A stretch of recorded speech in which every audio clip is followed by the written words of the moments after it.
Born in 1909 in the bustling town of San Francisco de Macorís, Dominican Republic, Porfirio Rubirosa's early life was nothing short of extraordinary. He entered the world during a turbulent period in the country's history. As the third and youngest child in an upper-middle-class Criollo family, his parents, Pedro Maria Rubirosa and Ana Ariza Almanzar, provided him with a life filled with both privilege and peril. His father, Pedro Maria, was a larger-than-life figure who profoundly influenced young Rubirosa. Known for his daring escapades and notorious womanizing, Pedro's lifestyle was risky. Infidelity could be punished by death during this era, adding a thrilling yet dangerous edge to his pursuits. Beyond his personal exploits, Pedro was a respected general. The Dominican Republic at the time was mired in political chaos, with violence woven into the daily lives of its citizens. As a child, Porfirio witnessed the relentless conflict between rebel factions. Amid this turmoil, his father was appointed head of the Dominican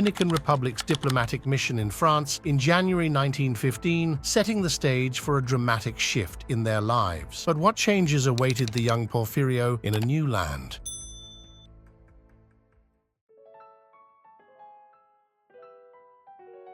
Soon after, the Rubirosa family packed their belongings and set sail for Paris, France. Porfirio was just 6 years old when they arrived in this vibrant, war-torn city. It was in Paris that the foundation of his character would begin to form, shaping the man he would eventually become. The year was 1916, and the world was engulfed in conflict with Europe at its epicenter. The Rubirosa family had exchanged one war-ravaged country for another, a decision Pedro could never have foreseen, leading them into further chaos. But Pedro's diplomatic ambitions were quickly dashed. Denied full accreditation by the French government due to his past actions as a general, he was instead permitted to act as a consul general. Despite this setback, Pedro's diplomatic career began in earnest. The war's impact on Paris was inescapable. Nights were shrouded in darkness to thwart German bombers, and fear permeated daily life. Yet by day, Paris transformed into a city of wonder and fantasy. The contrast was stark. Nighttime terror gave way to daytime joy, epitomized by the vibrant cabarets that dotted the city. These nightclubs, with their dancing women and lively atmosphere, enchanted a young Porfirio. One evening, after sneaking drinks from his father's stash, Rubirosa ventured into a cabaret. He described the scene vividly. It was a swirl of colored lights, and the band played the Charleston. Couples danced, women kicked up their high heels in thin skirts, laughter filled the air, and the scent of perfume, cigarette smoke, and aftershave was intoxicating. This taste of pleasure and elite life